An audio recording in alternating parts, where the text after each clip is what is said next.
At this point, I've done, I don't know, like 50 of these accident analysis videos or this like accident commentary type of content. And I don't know why, but I feel like I'm like, I've seen it all at this point on YouTube, at least, you know, what's been posted. And then something comes up that always just blows my mind. And somebody sent this to me. It's Dave Keller's successful Mooney uh, 20C turn back. So it's the impossible turn.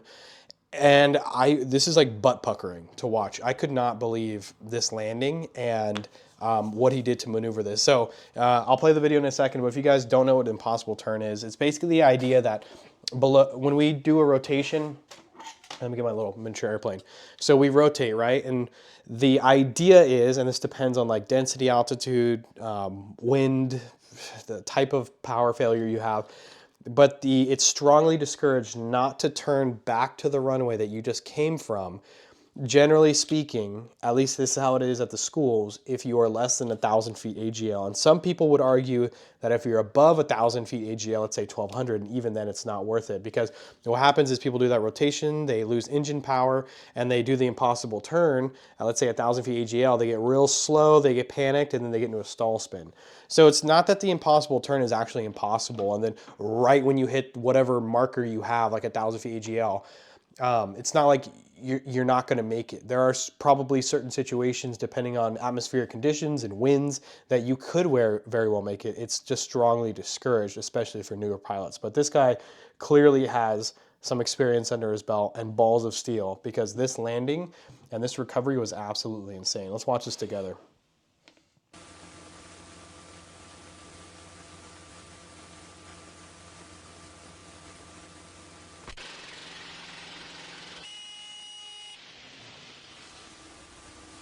And at this point, that's like a catastrophic engine failure, I feel like. That the only thing that's probably keeping this prop spinning is the actual wind, the air.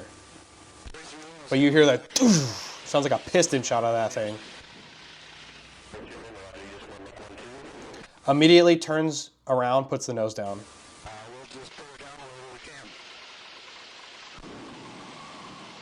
There's the airport.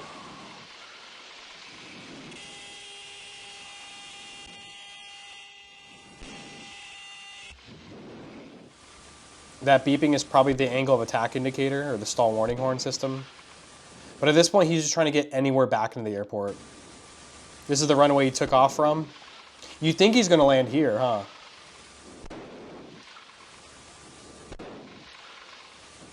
Oh my God. I mean, he is riding the finest line. That sounded like the stall horn. Wow.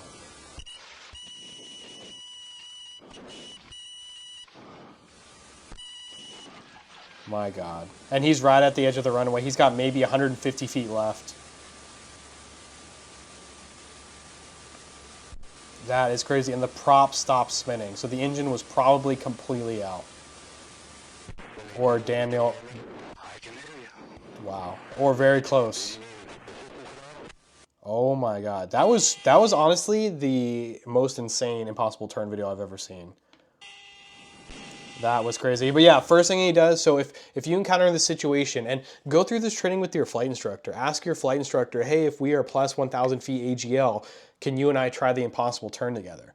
And then if you have a decent CFI who's willing to do that, I'm willing to do it with my students. Like, you can try it and you can do it and you can see how it feels. Experiment with different conditions and different flap conditions and stuff. Now, some schools will just straight outright ban you from doing it, okay? You are not allowed to do it at a lot of schools. In the Treasure Valley, they don't want you doing impossible turns, not even practicing them. But if you have a CFI that's experienced enough, don't go up and do this by yourself, by the way.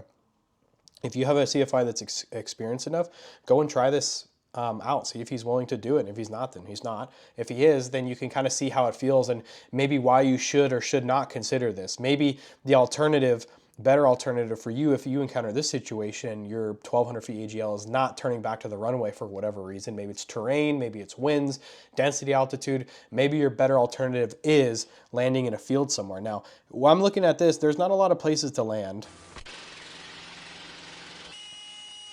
I mean, he may be able to glide to this field over here, maybe something over there, but he immediately just goes back to the field. And if you could tell, he puts the nose down, which is where a lot of people get in trouble, is they panic, keep the nose up, and then they turn, increase their load factor, and then eventually they get into a stall spin. They just panic, really, I feel like.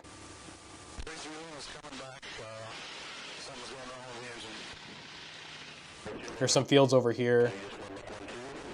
But he's determined, he's dedicated to get back to this field. But the amount of people that have survived that impossible turn compared to how many people haven't, I don't know what the numbers are. They always make it sound like in the schools that, you know, most people that attempt the impossible turn, that ends up becoming fatal. So I don't know what the right answer is. Here's what I'm going to do for you guys, and you guys let me know what you think of this.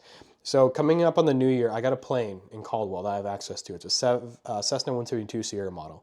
I'm going to get in that plane with a fellow instructor, and then I'm going to get up to 1,000 feet plus AGL, and I'm going to attempt to, and safely, I can do it safely, I'm going to do the impossible turn and see if it's one, even doable, two, if it's safe, what limits you can push it to. And I've done the impossible turns with instructors before, but they're all above 1,000 feet AGL. And you know, on a cold density altitude day, when you have a lot of air molecules to ride on, and your engine's, even when you pull the engine back to idle, right, you're still getting RPMs. You know, you're still getting that rotation, which helps you. In an actual engine now, I heard when your engine actually dies and the prop's not even spinning anymore, it feels way different than just pitching for best glide with a spinning engine or a spinning prop. So yeah, once I get access to that plane, I get these GoPros set up and these cameras, or my audio equipment, we'll go up and we'll make videos about it, about the impossible turn. And I know that there was some influential individuals, and one of them just passed away, who he was big on the impossible turn. He made lots of videos about it, and then he ended up falling prey to the impossible turn when he was a passenger, and then engine went out and they did the impossible turn. They ended up going into terrain. So you guys have probably heard of that story.